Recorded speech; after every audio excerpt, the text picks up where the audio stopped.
үзэгчдээ нэг өдөр нэвтрүүлгийн маань цоо шинэхэн дугаар та бүхэнд хүрэхэд бэлэн болоод байна. Тэгэхээр өнөөдрийн нэвтрүүлгийн маань зочноор гэх юм бол залуучуудын хөгжлийн газрын дарга сухучир урагдсан байгаа. Тэгээ одоо зочнотойгоо уулзах гээд явж байна. Тэгээ бүгдээрээ хамтдаа зочноо өгтөж авъя.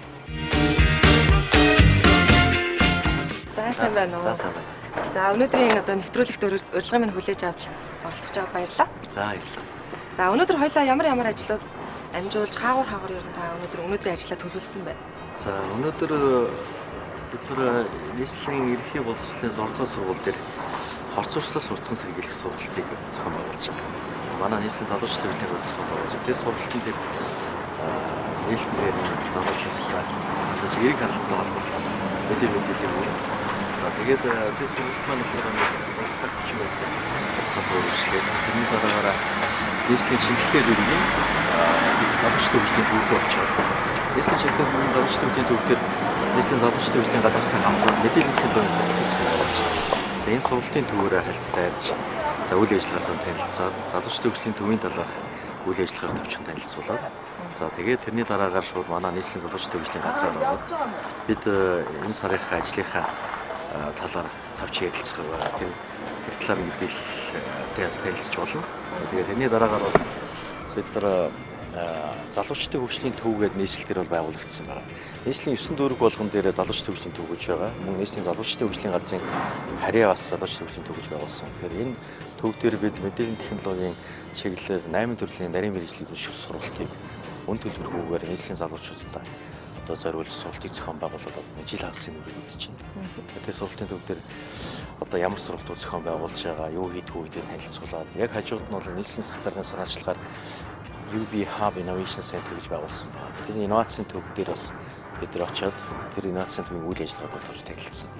За тэгээд 2 цагт бол 14 цагт нэг дөлгөөн гэдэг нэг дөрвөн төс байгууллагын залуу бол уулзах хүсэлтэд тавьсан байгаа. Тэгэхээр тэр бол уртнаас ирээдүйдээ уулзч ирсэн. Тэгээд манай нийслэлийн залуучдын хөгжлийн газраас зохион байгуулж байгаа эрэг сэтгэлгээний давалгаа за тэгээд мөн нийслэлийн 10 зөв дадлаг гэдэг энэ аянг бол бас хамтарч хэрэгжүүлээ, хүч нэмий, залуучууд сайн дураар оролцсон гэсэн тэр дэлгүүн гэсэн залуугийн одоо санаачилсан мөрөдөл төрөх зам гэдэг тэрийн бас байгууллагын тэр залуутай уулзсан. За 15 цагаас 15-30 минутын хооронд бол нийслэлийн залуучдын хөгжлийн газар, нийслэлийн аялал жуулчлалын газартай хамтраад бид нэг гадаадын ирсэн одоо жуулчдад аялал жуулчлалын салбарт хөдөлмөрлөлт болцоод одоо гайд гэдэг одоо жуулчны хөтөч гадаадын одоо жуулчны хөтчийн анхан шатны одоо мэдээллийг өгөх ойлголтыг олгох сургалт зохион байгуулж байгаа. Тэр сургалт маань сая 5 хоног тасралтгүй зохион байгуулагдсан байгаа. 15-аас 18 цагийн хооронд. Тэгээд нийт 15 цагийн 5 өдрийн сургалт амжилтаар суралцсан залуучуудаа батламжаа гардуулна. За тэр батламжаа гардуулснаар энэ залуучуудаас аялал жуулчлалын салбарт хөдөлмөрлөх одоо ямар юм боломж олцсон байдгийг би гадаад талын зохих мэдхтэй бол өөрийгөө жоохон хөгжүүлэх юм бол зуны өдрөлд одоогийн байдлаар бол ирж байгаа жуулчдад бол бас ажлын бар бол маш их олон байд юм билээ. Тэгэхээр энэ ажлын байран дээр залуучуудаас толгон зуучлах, залуучуудаа чадваржуулах, ер нь ажилчны салбар гэж юу юм?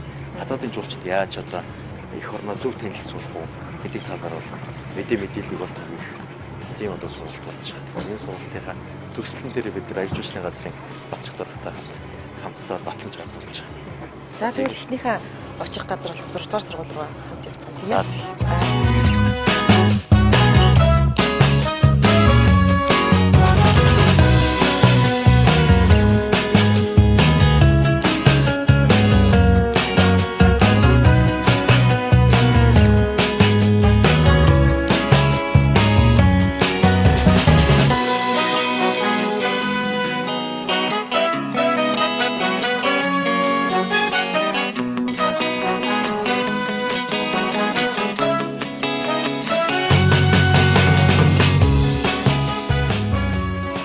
За түрүүний танилцуулсны дагуу бид одоо нийслэлийн эрхийг олсон 6 дугаар сургууль дээр нийслэлийн залуучдын хөгжлийн газар за тэгээд эцсийн эрүүл мэндийн үндэсний төвтэй хамтран зохион байгуулж байгаа өсвөр үе залуучдыг хорцоорчлоос урьдчилан сэргийлэх за хорцоорчлоос хамгаалах чиглэлээр нийслэлийн хэмжээнд 30 сургууль зохион байгуулж байгаа. За өнөөдөр тэгээд 18 дахь сургууль нь эхэлж байна. За эрхийг олсон сургуульдаар явж байгаа гол зорилго нь хорцоорчл гэдэг бол одоо бид тамхи тэгээд архийг бол оруулж байгаа. За үүнээс гадна бас хар тамхины асуудал дээр бас бид болцоогоор бас залуучууд ер нь хор уршигын талаар танилцуулах жижиг хэлж байгаа. Ерөнхий боловсролын ахлах сургуулиудаар явж байгаа хамгийн гол зорилго нь болохоор ер нь 15-аас 34 насыг бол Монгол улсын залуучдын төлөв дэмжих тухай хуулийн дээр залуучдыг заасан байгаа. Тэр утгаараа бид 15 наснаас нь эхлүүлээд залуучуудаа хорцорчлоос урьдчилан сэргийлье. За ер нь хорцорч гэдэг нь ямар хор уршигтай вэ? За хорцорчоос болоод ер нь хүний эрүүл мэндэд ямар өөрчлөлт орж ийн? Эдийн засгийн хувьд ямар зардалтай, ямар хохиролтой байх вэ? За уцаагаад хорцорчтой болохоор за сувтуур хундаа хэрэгснээс болоод нийслэл Улаанбаатар болж байгаа гэмтрийн ер нь 50 орчим хувь нь бол сувтуур хундаа хэрэгэлсэн үедээ залуучууд одоо гэмтрийг үйлдсэн одоо тоон үзүүлэлт их нэмэгдэж байгаа. Тэгэхээр энэ тал дээр ер нь хорцорчл арх тамхи гэдгийг бол одоо насан туршаагүй хүн бол 21-ээс доош насны хүн бол хэрэгжилж болохгүй гэдгийг хүүхдүүдтэй өсвөрийнхаа одоо халахынгийнхаа сурагчд бол одоо ойлгуулах гэж зөвөр ойлгуулах гэж одоо эргээр ойлгуулах гэж хичээж байгаа юм аа. За тэгээд өнгөрсөн жил бол 2017 онд нийслэлийн залуучдын хөгжлийн газраас мөн энэ сургалтыг бол нийслэлийн ерөнхий боловсролын сургуулиуд болон ихтэй сургуулиуд бол 30 орчим одоо сургуулиудад бол сургалтыг зохион байгуулсан байгаа. За энэ сургалтаараа дамжуулаад бид нар ер нь нэг 5 орчим мянган сурагч, дахлагын сурагч оюутнуудад бол хорцорчлын талаарх одоо энэ мэдээллийг бол түгээж болж игэл ер нь хорцорчлоос бол хол байхаар за тамхиг бол одоо хүүхдүүд бол бие биенийг одоо дагаж тэрийг одоо их гоё харагдчих, том хүн болчлоо гэж бодож хэрэгэлдэг. Тэр хэрэглээ нь болохоор буруу юм байна гэдэг нь хүүхдүүдтэй одоо ихтгэл байдлаар за тэгээд нөлөөллийн ажлуудаар дамжуулалт бол танилцуулах гэж хэлж байгаа. За бид хоёр 6 дугаар сургуулийн гадаа ирсэн байна. Тэгээ одоо орж хамгийн ихний ажил болох одоо 10 жилийн хүүхдүүдэд зориулсан одоо хар тамхи тамхины хорцорчлоос урьдчилан сэргийлэх гэсэн сургалт руу орж танилцах гад явж байна. Тэгээ энд сургалтанд гэх юм бол хүүхдүүд ер нь 10 жилийн хүүхдүүд хэр их эзэгтэй оролцож байна. Сургуулиуд ер нь хэр их нааштай хүлээж авч байгаа вэ? За энэ сургалтыг бол бид нар өнгөрсөн жил зохион байгуулж явахад бол ер нь залуучууд, өсвөрийн хүүхдүүд бол маш их сонирхож байгаа. За тэгээ хорцорчл гэдгийг бас яг өөрсдөө сайн мэдэхгүй одоо шилбэл хорцорчл гэхээр юу гэдэг талаар ямар ч ойлголтгүй байна. Тэгээд одоо зүгээр нэг тамхиг одоо найзаад агаад хэрэгжилж эздэг ч юм уу.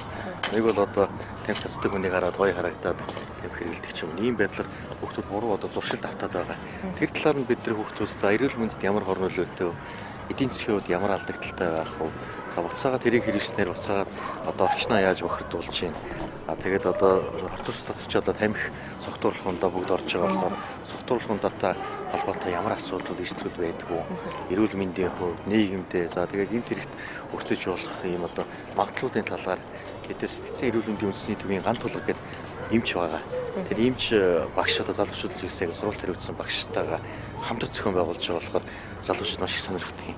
Тэгээд одоо ихтгэлийн дундуур жишээлбэл ингээд яг хоёр ихэр хүн нэг нь тамхи хэрэгэлдэг, нэг тамхи хэрэгэлдэггээд зураг интернетээр гарцсан байсан зургийг жишээ аваад яг адилхан настай хоёр юм биш. Нэг нь бол бүр бараг ээж шиг нь харагдаж байгаа тийм одоо төрхийг бол ингэж хүүхдүүдэд харуулж тэгээ бид нар болж өгвөл хорцорчл гэдэг нь тамхи арх за ер нь тэгээд зохицуулах хундаа гэдэг бол зохистой хэрэглэх ёстой. За тамхиг бол хэрэглэхгүй байх нь зүйтэй.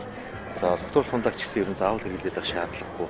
Тэрийг хэрэглэснээр одоо хүүхдүүд одоо эрсдэлд одоо нээлттэй болно гэдгийг л хүүхдүүд танилж өгөх гэдэг. За сайн байцгаана уу? Надаас асуухгүй мó. Сайн байцгаана уу гэхээр чинь сайн та сайн байна уу гэдэг үстэй. Болчих юм уу? Яагаад болчих? Тийм үү. Бид нар одоо хүртэл гэж мэдлээ шүү дээ. Годомжид хүнтэй таарад сайн байна уу, сайн та сайн байна уу гэд. Тэгэхээр чи бага анги чинь насан туршийн мэдчилгээ авахгүй.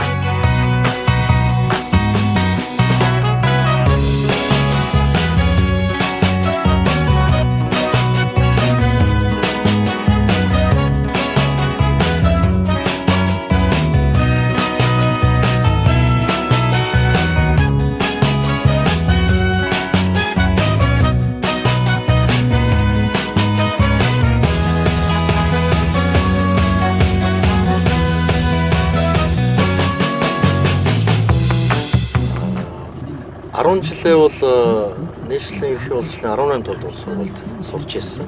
Тэр үед манай сургууль өөрөө бас гадаад хэлний сургууль байсан болохоор орос англи хэлийг бол суур мэдлэгийг бол тэнд авсан байгаа.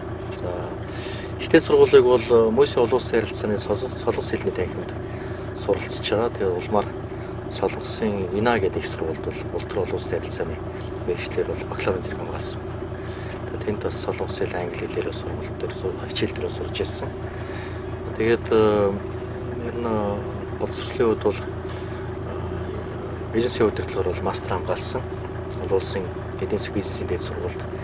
Тэгээд сүүлд бол Соул үндэсний их сургууль гэж солонгосын төрийн өмчтөй сургууль. Энд бол бизнесийн удирдлагаас докторант хийж агаад тэгээд үндсэн сургалтаа бүгдийг дуусгаад диплом хамгаалахаас өмнө яг энэ ажилд томилогдоод ирсэн байж байгаа. Би өөрөө одоо төрийн албанд олон нэлийн хожуу орсон 27 наснда их хурлын намын газар гадаад харилцааны хэлцэд яг төрийн албаныхаа анхныхаа ажлын гарааг эхлүүлж ирсэн.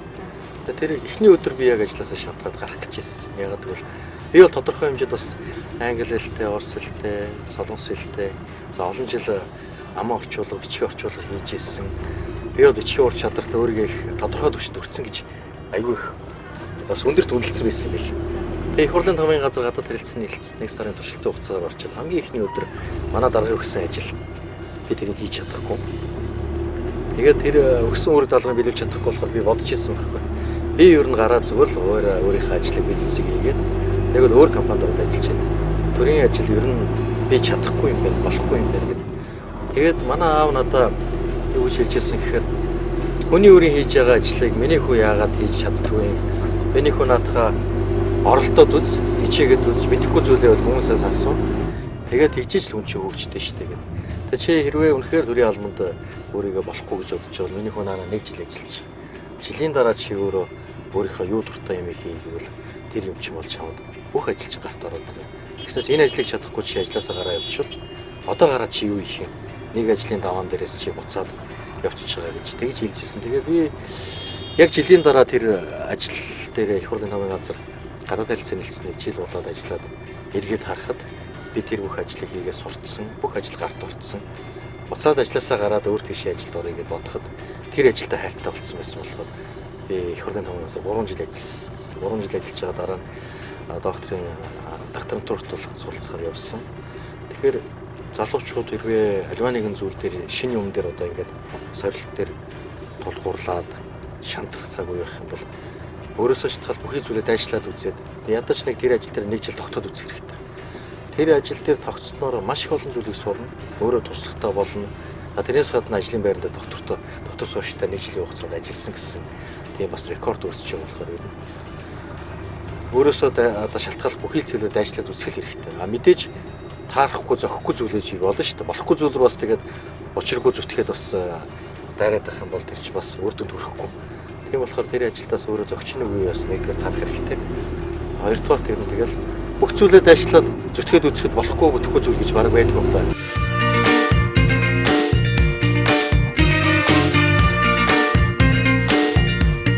За ингээд манай Шингэлтэй дүүргийн гэр бүл хөгжил залуучдын хөгжлийн хэлтсийн харьяа байдаг залуучдын хөгжлийн төв дээр мэдээллийн технологийн сургалтын төв дээр ирлээ.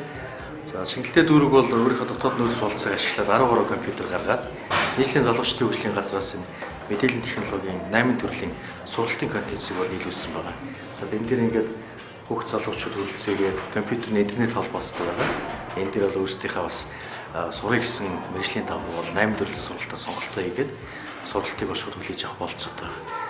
За компьютерийн үндсэн хэрэглээний анги гэдэг компьютер асахаас эхлүүлээд яаж ажиллах вэ гэсэн сургалтаас гадна нарийн мэргэжлүүд бас байж байгаа. Нарийн мэргэжлүүд нь бол веб хөгжүүлэгч, веб дизайнер, Java хөгжүүлэгч уцаагаад яг энэ мэргэжлээр бас хөдөлмөрөх бүрэн бололцоотой сургалтуудыг бол нийслэлийн залуучдын хөгжлийн газартаа хамтран зохион байгуулж байгаа.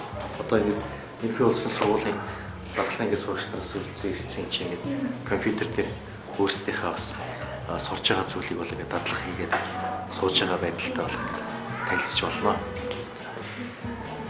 Энэ тэгээд бас чөлөө цагаараас ингээд хөгжмийн зэвсэг эзэмших болцоотой орчныг бол Шингэлтэй дүүргийн залуучдын хөгжлийн хэлтсээс бол ингээд бүрдүүлж ажиллаж байна. За тэгээд даргын өрөөлөө хэлцээ даргын өрөөлийг л орсон.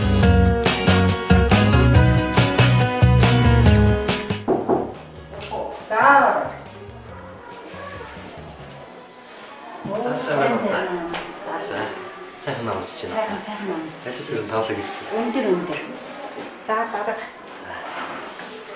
Манай Нийслэлийн залуучууд ирээ.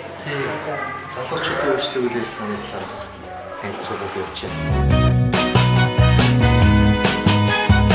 Манай гэр бүл хүүхэд залуучуудын хөгжлийн хилцдэг залуучууд төгслийн төв маань мөн зөвлөгөөний өрөө тогтчулж хийсэн байгаа. Тэрийг танд үзүүлье. За.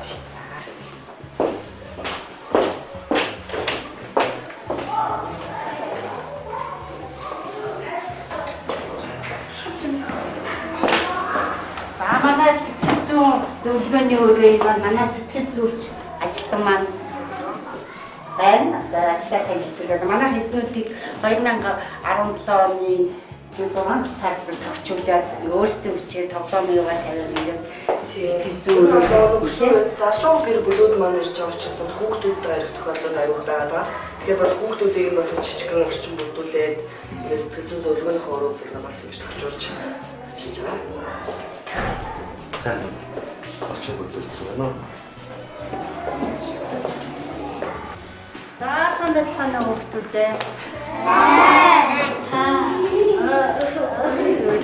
Манай сургалтын залуучууд төгслийн төв гэр бүл хүүхд төгслийн хэлтсэн маань энэ сургалтын өрөөг бас тогтчулсан байгаа. Манай залуучууд төгслийн төв хоёр ажилтан зохион байгуулагч ажлын алба маань өрөөгөө танилцуулаад ажиллаж байна.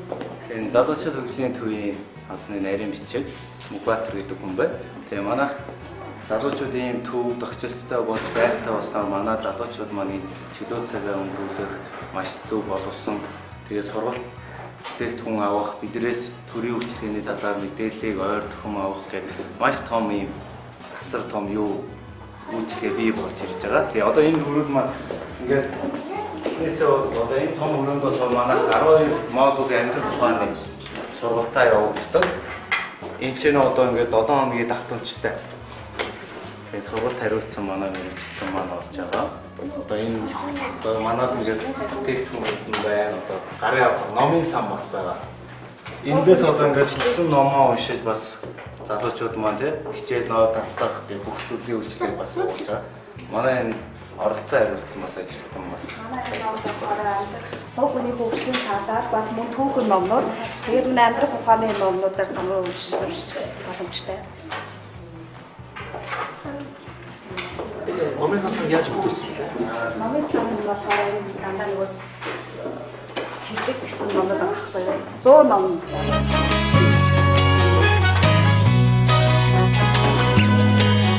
Тэгээ манайхаас бас тэгээд энэ завшааны хэсэглээд тэгээ одоо манай чиглэлтэй дүүрийн 1-ээс 19 хорооны нийт залуучуудаа энэ сургалтын төв дээр ирж бид нэр зараа түгээж байгаа. Одоо хороодын иргэний танхим, хороодын нийгмийн амжилтын танхимдуудаа бид нар зараа түгээж байгаа сургалтынхаа. Тэгээд компьютерийн сургалт болохоор анхан болон дунд дээд шатны сургалтууд, тэгээд англи хэлний сургалт, мөн амьдрах ухааны сургалт, номын сан, хөгжмийн сургалт тэгээд бүгдийн мэрэгжлийн багшаар бас заалж байгаа. Тэгэхээр тэр бүхэнд маань та нар минь бас зараа уншаад бид нар бас онлайн дээр одоо онлайн хөгжсөн онлайнаар бас зараа түгээж байгаа бүх бэж ус хороод тэднэртэй залуучууд маань бас өөрсдөө нэгдээд бидний үйл ажиллагаа бас танилцсангаа энд өөрсдөө хөгжүүлж оролцох. Бид нар бас маш их таатай байх болно. За баярлалаа. Баярлалаа. Ажилласан. Маш их баярлалаа.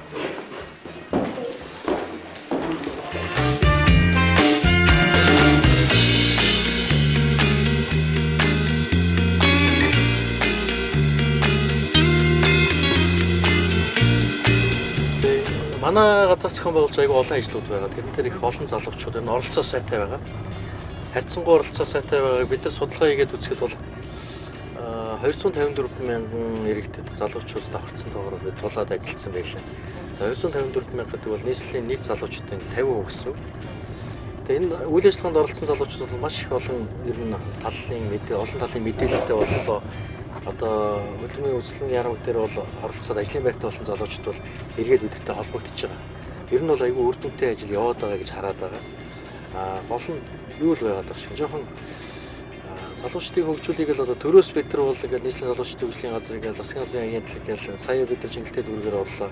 Энд дээр ч гэсэн одоо ингээд залуучдын хөгжлийн чиглэлээр бол үйл ажиллагаа явуулж байгаа. Маш олон үйлчлэгнүүд байгаад байдаг. Тэгэхээр энэ дээр залуучууд маань мэдээллийг бол яг зөв олж авч чадахгүй багш байна. Бид бас чадах хэмжээгээр бас л мэдээллийн одоо мэдээллүүдээ эрдэнэтэйлийн одоо байгууллагуудад хамтарч ажиллаад 2-3 мянган удаагийн давтамжтайгаар мэдээллийг хүргэж байгаа. Гэхдээ урт одоо тийм тексттэй мэдээллийг залуучууд жоохон харахгүй багш байна.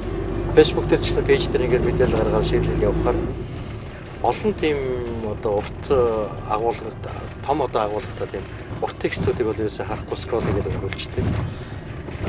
Зүгээр нэг тийм гэмт хэрэгтэй холбоотой ч юм уу энэ ямар танхаа юм бэ ч юм уу тийм шүүмжтэй сөрөг мэдээлэлтэй бол маш их хэмжээний хүмүүсийн одоо хандлтууд байгаа гэж байна. Тэгэхээр энэ хандлагыг л одоо хамгийн гол нь бид нэр өөрчлөе гэсэн зорилготой ажиллаад байна. Ер нь хандлагаа өөрчлөөд зөв хандлагатай эрэг сэтгэлгээтэй байж чадах юм бол ямар ч хүн одоо энэ залуучууд бол өнөөдөр бол манай нийслэл Улаанбаатарт хөгжих болцсон гэж.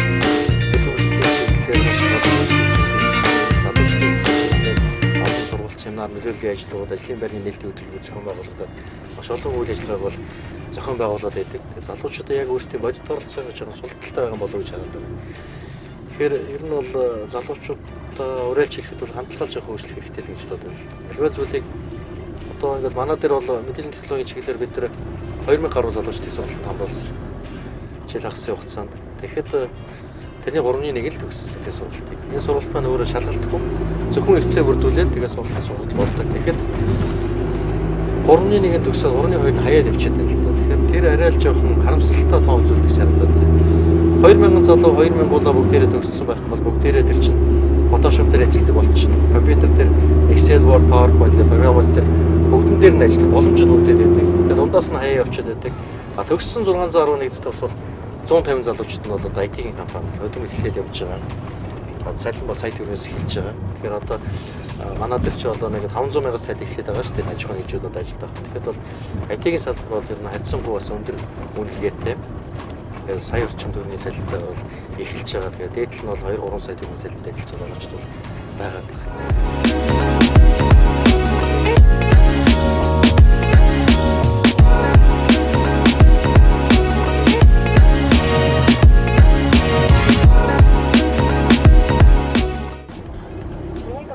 Амжилтанд хүрэх хамгийн тийм том дадал туршил гэж байх уу?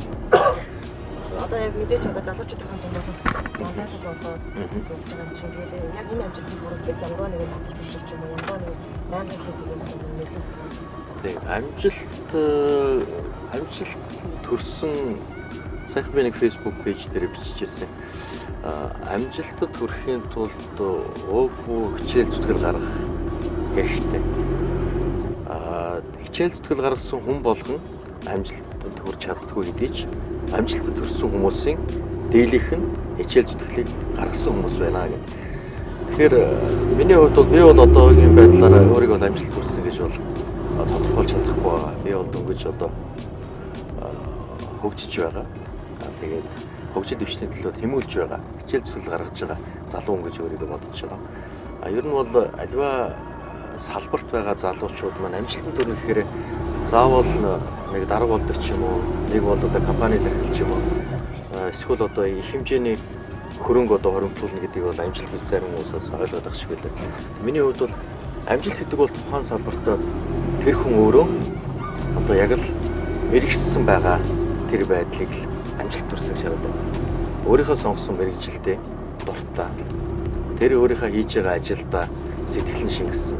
Тэгээд тэр ажлаа өөрөө төгс биш маа гэхэд төгс хийхин төлөө бүхий зүйлэд ажиллаж чаддаг. Тийм байдлыг бол амжилт төрсөн гэж байна. Тийм болохоор манай нийгэмд бол миний харж байгаа бол маш олон амжилт төрсэн залуучууд байна. Салбар бүрт өөрийнхөө мэрэгжилдээ нарийн мэрэгжилсэн тийм залуучууд маш их олон байгаа. Тэгэхээр тэр залуучууд маань тэр одоо өөрийнхөө төвшөнд хүрэхийн тулд бол бас л баггүй хичээл зүтгэл гаргаж ижил тэр амжилт төрсэн болов гэж бодож байна. За одоо манай нийслэлийн залуучуудыг хөгжүүлэхэд нийслэлээс томоохон 2 том бүтээн байгуулалт хийсэн байгаа. Энэ 2 том бүтээн байгуулалтыг та бүхэнд танилцуулъя.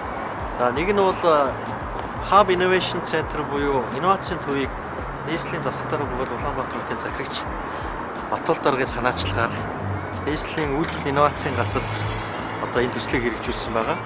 За энд бол 500 орчим залуучууд өөрийнхөө бизнесийг хөгжүүлэх бүрэн бололцоотой орчныг бүрдүүлсэн байгаа.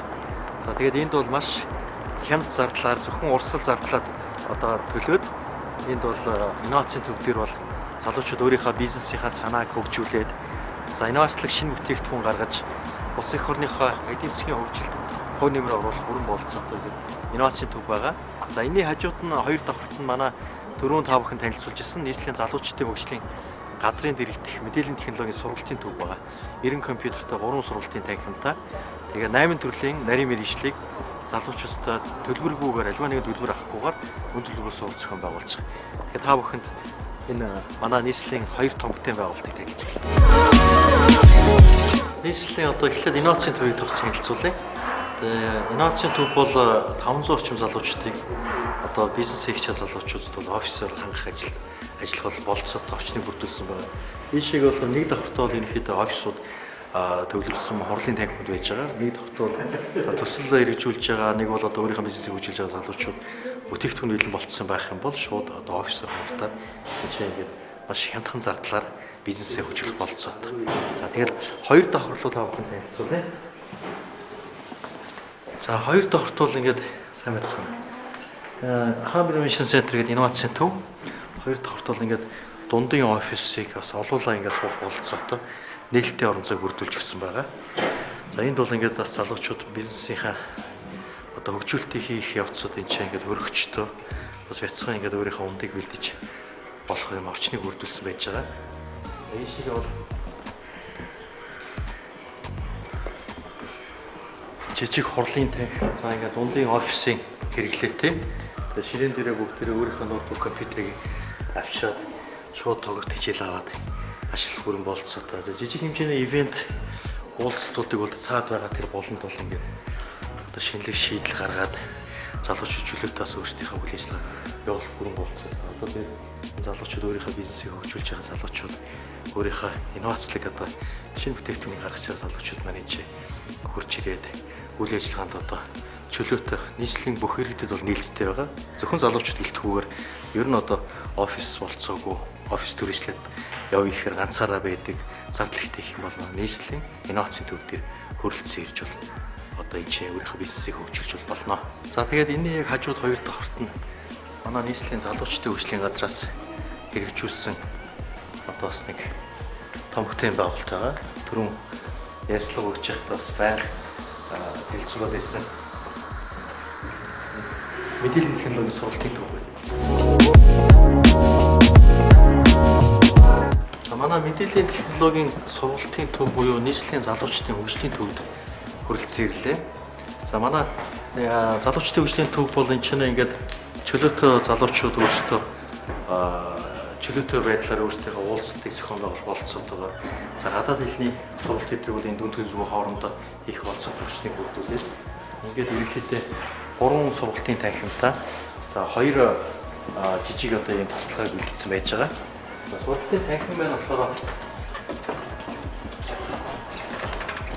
сургалтын танхим бол нэг танхим 30 гаруй компьютертай.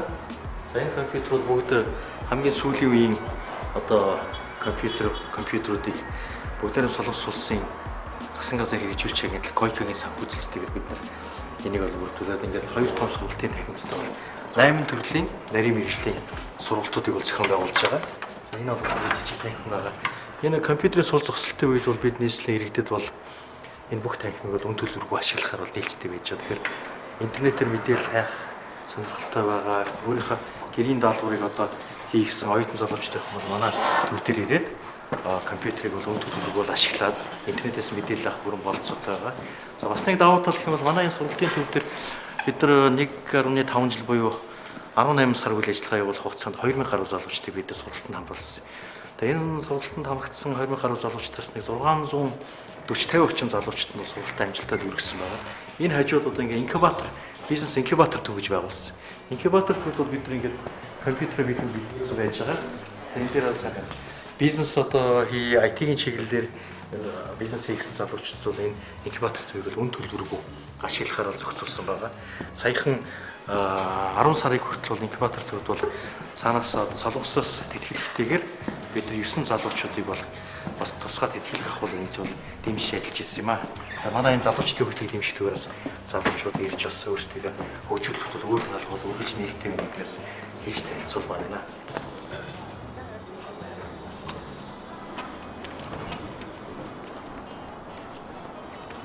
За сая та бүхэнд манай нийслэлийн залуучдын хөгжлийг дэмжих чиглэлээр хийж байгаа хоёр том төвүүдийг танилцууллаа. Инновацийн төв, залуучдын хөгжлийн төв гэдэг.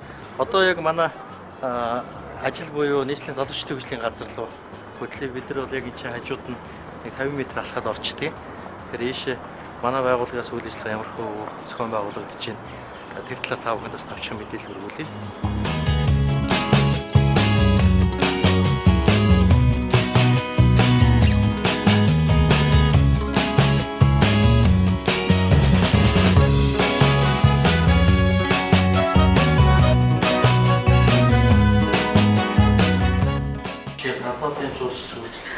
Аяллаа хөдөлшийн талаар хангалттай мэдлэг олох сургалт гэдэг. Тэгэхээр нийслэлийн залуу сургалтын одоо удахгүй бас нийслэлийн эрийн тамхитай зохион байгуулалт 200 гаруй залуучууд оролцсон байгаа.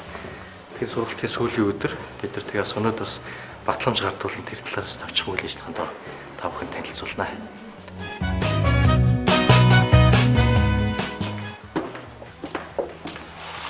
За одоо ингээд манай байгууллагын ингээд хоёр хэлтс 13 хүний бүрэлдэхүүнтэй ажиллаж байгаа. Та бүхэн тав танилцуулаад эхний өрөө бол манай бодлого зохицуулалтын хэлтс ба бодлого зохицуулалт хэлтс дээр одоо манай хангаа цэцэг за золбоо гэдэг манай хамт ажиллаж байгаа залуучууд байна. Энэ залуучууд байна. Өнөөдөр бид нар бас нэг аялал жуулчлалын хөтөлбөрийн талаас сурвалж зохион байгуулж байгаа болохоор сургалт одоо нийслэлийн эрийн тамхитай зохион байгуулагдаж байгаа. Энэ дээр бас хүмүүс бас сургалтын дээр байгаа болохоор одоогийн байдлаар манай ажлын байран дээр хоёр зол бодлого зохицуулалт хэлтс дээр байна. За ийшээгээ манай захиргааны хэлтс байгаа. Бид хоёр хэлтстэй сая бодлого зохицуулалт хэлтсийг танилцуулсан. Тэгээ цаашаа хамгийн цаатлын өрөөнд бол манай захиргааны хэлтс. За энэ хажуудаа энэ 100 гар талд бол одоо манай уулзалтын өрөө байгаа. Тийм. Манай захиргааны хэлтсийн дараа мандуул дараа одоо иргэдэд бас зөвлөмж өгч байгаа. За манай захиргааны хэлтсийн одоо мэргэжлүүдийн сууж байна. Хүний бас хариуцсан одоо Санжаа Андмаа. За энд манай залуучдын эрүүл мэндийн асуудал хариуцсан Төмөр Очир. За тэгээд амар баясгалан хууль эрх зүйн асуудал хариуцсан мэргэжлээр ажиллаж байгаа. За ингээд хажууд сая уулзалтын өрөөнд бол манай мандуул дарга одоогийн байдлаар бас ирсэн залуучууд зөвлөгөө өгч байгаа юм байна. Тэгэхээр шууд манай өрөөл орцгоё.